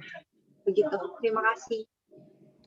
Oke, sepertinya sangat Mungkin jelas ada banget. tambahan sedikit. Ya, boleh Pak. Itu Richpens itu setiap produk yang dikeluarkannya harus ditempel barcode Moncare supaya ada logo 100% recycling, tidak ada yang hilang ke laut ya. Itu menarik ya, makanya kita senang sekali di alumninya Impactner ini.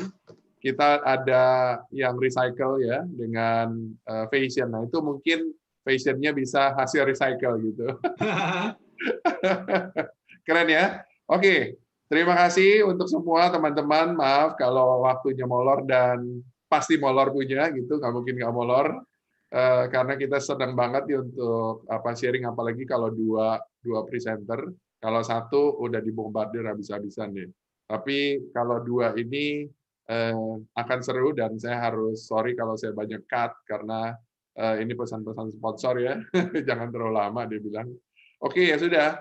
Berarti hari ini sudah selesai untuk acara Startup Huddle kita di akhir dari Juli, dan terima kasih tadi teman-teman yang sudah berkontribusi juga untuk melayani Andrea yang dari Jamaika, dan Startup Huddle Jamaika, dia sudah datang ke sini untuk lihat, dan dia kayaknya menarik juga sama Pak Gideon. Mungkin kalau dia bicara-bicara nanti di Slack sama saya, ntar saya coba jelasin. Oke, terima kasih untuk teman-teman semua. Nantikan Startup Huddle selanjutnya, dan kalau teman-teman mau untuk ikut di Startup Huddle ini, tadi startuphuddle.com/rec. Nah, untuk teman-teman panelis juga bisa memberikan kepada teman-temannya mungkin yang mau ikut di acara ini menjadi presenter.